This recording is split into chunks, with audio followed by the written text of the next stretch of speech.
आइए जानते हैं क्रेडिक्सी रिकवरी ऐप के बारे में, जो कस्टमर फॉलोअप में बहुत मदद करेगा। क्रेडिक्सी रिकवरी एक आधुनिक, सुरक्षित एवं प्रोफेशनल मोबाइल एप्लीकेशन है, जिसे विशेष रूप से रिकवरी ऑफिसर्स, कलेक्शन एग्जीक्यूटिव्स की दैनिक रिकवरी प्रक्रिया को सरल, व्यवस्थित एवं अधिक प्रभावी बनाने के उद्देश्य से तैयार किया गया है। रिकवरी कार्य में सबसे बड़ी चुनौती होती है लगातार कस्टमर फॉलोअप बनाए रखना, कस्टमर द्वारा दी गई अगली भुगतान तिथि याद रखना, पेंडिंग अकाउंट्स को व्यवस्थित रूप से ट्रैक करना। इन व्यावहारिक समस्याओं को ध्यान में रखते हुए क्रेडिक्सी रिकवरी को डिजाइन किया गया है। आइए जानते हैं इस ऐप को कैसे यूज करना है। सबसे पहले आपको कुछ इस तरह का एक्सेल शीट बना लेना है, जिसका कॉलम या हेडिंग नीचे दिए गए इमेज के अनुसार बना लेना है। ध्यान रहे कॉलम या हेडिंग के स्पेलिंग में कोई मिस्टेक ना हो। जितना ज्यादा आप शीट को भरेंगे, ये ऐप उतना ही ज्यादा आपके लिए सूटेबल होगा। एक्सेल शीट में कॉलम या हेडिंग का नाम ये भी रहेगा तो अपलोड ले लेगा। आप अपनी जरूरत के अनुसार कॉलम का नाम रख सकते हैं, लेकिन ध्यान रहे इन्हीं में से कोई एक होना चाहिए। सबसे पहले इस ऐप को इंस्टॉल करके ओपन पर क्लिक करना है। फिर अगर आप नोटिफिकेशन दिन भर में 2 बार, एक 10 बजे और दूसरा 1 बजे चाहते हैं तो अलाउ पर क्लिक करना है, और अगर नोटिफिकेशन नहीं चाहते हैं तो डोंट अलाउ पर क्लिक करें। फिर ये ऐप ओपन हो जाएगा। फिर इंपोर्ट पर क्लिक करके आपने जहां एक्सेल शीट रखे हैं वहां से इंपोर्ट कर ले। किस डेट फॉर्मेट में एनपीए डेट और फॉलोअप डेट सेव किए हैं वो फॉर्मेट चूज करिए, फिर कंफर्म पर क्लिक कर दीजिए। फिर डाटा इंपोर्ट हो जाएगा और दिखेगा कि कितने डाटा इंपोर्ट हुए और कितने डुप्लीकेट थे और कितने इंपोर्ट नहीं हुए। जो भी स्कीम कोड एक्सेल शीट से इंपोर्ट करेंगे वो यहां दिखेगा। अब स्कीम रूल को सेट करेंगे कि कौन सी स्कीम कोड कितने दिन में फॉलोअप और कितने दिन में एनपीए होता है। पहले ऐप का रूल समझते हैं। इस ऐप में रूल ये है कि इस साल रोल ओवर होने के बाद 10 दिन तक लिस्ट में दिखेगा, फिर स्लीप मोड में चला जाएगा, जिसके कारण लिस्ट में नहीं दिखेगा, और जब का वेकअप डेट भरा गया है उसके बाद वो अकाउंट लिस्ट में दिखेगा। अब स्कीम रूल का मतलब समझते हैं। अगर मैंने किसी अकाउंट का रोल ओवर इस साल किया तो अगला रोल ओवर कितने दिन बाद आएगा और कितने दिन बाद एनपीए होगा, बस उसी का डिटेल भरना है। जैसे मैंने केसीसी को चूज किया, इसमें नेक्स्ट रोल ओवर 364 दिन या उससे पहले कराना होता है, तो उसी अनुसार मैंने 11 मंथ 15 डेज चूज किया है। वो इसलिए कि 14 दिन पहले से ही फॉलोअप कर सकूं।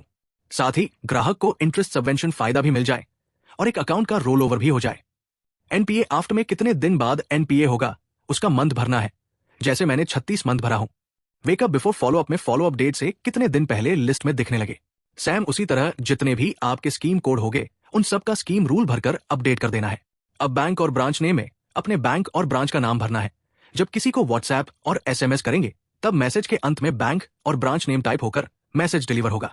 अब आपका ऐप तैयार है यूज करने के लिए। कॉल आइकन पर क्लिक करते ही कस्टमर का मोबाइल नंबर डायलर पैड में डायल हो जाएगा, बस आपको कॉल करना है। व्हाट्सएप आइकन पर क्लिक करते ही व्हाट्सएप मैसेज टाइप होकर आ जाएगा, बस सेंड बटन पर क्लिक करना होगा अगर कस्टमर व्हाट्सएप चलाता होगा तब।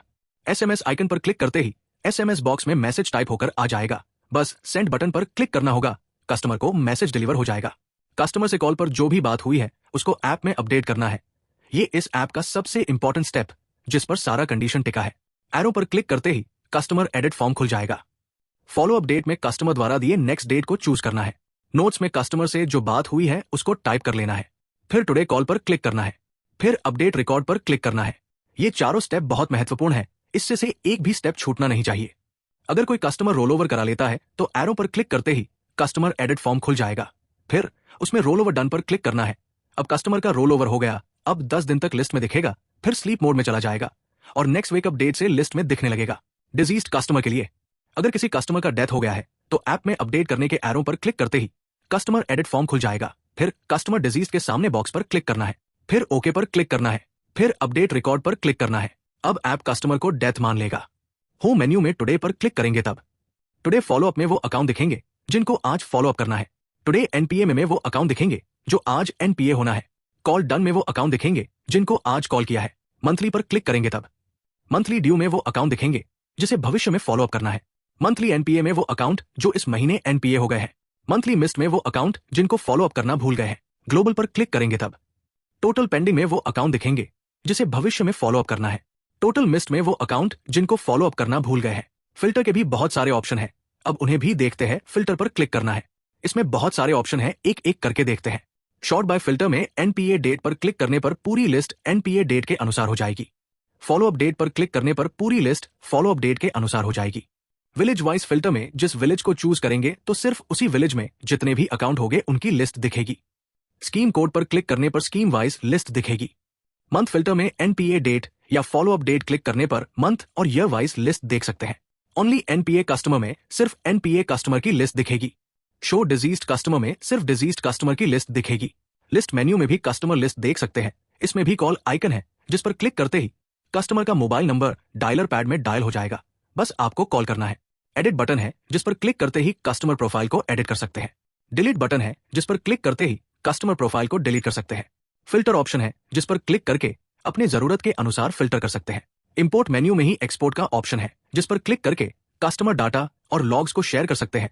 ये तब काम ज्यादा करेगा जब स्टाफ का ट्रांसफर हो जाएगा, तब वो सारा डेटा नए स्टाफ को शेयर कर सकते हैं और नए स्टाफ इंपोर्ट पर क्लिक करके उसे इंपोर्ट कर सकते हैं। और अगर रीजनल ऑफिस या जोनल ऑफिस से एनपीए, पीएनपीए, केसीसी रोलओवर की नई लिस्ट आती है, तो ऐप में बताए गए फॉर्मेट के अनुसार उसका कॉलम या हेडिंग को चेंज करना है। उसके बाद इंपोर्ट एक्सेल पर क्लिक करके एक्सेल शीट को इंपोर्ट कर लेना है। अगर कोई नया कस्टमर डाटा ऐप में नहीं फीड है तो ऐप उसे इंपोर्ट कर लेगा, और अगर किसी कस्टमर का डाटा ऐप में पहले से फीड है तो उसका फुल एड्रेस, विलेज या मोहल्ला, mobile number, overdue amount, sanction amount, NPA date, drawing power और डिजीज्ड कस्टमर वाला फील्ड चेंज होकर ऐप में इंपोर्ट हो जाएगा।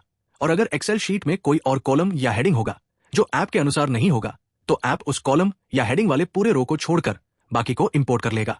एक बहुत ही महत्वपूर्ण जानकारी, वाइपफुल डाटाबेस, जिस पर क्लिक करने पर आपके सभी कस्टमर प्रोफाइल और लॉग्स डिलीट हो जाएंगे। साथ ही इसको रिकवर का कोई ऑप्शन है नहीं है, इसलिए इस बटन का प्रयोग ध्यान से करना है।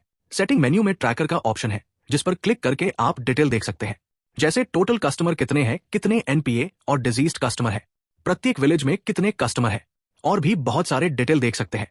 उम्मीद है कि ये ऐप आपकी रिकवरी में बहुत मदद करेगा। ऐप को डाउनलोड करने के लिए धन्यवाद।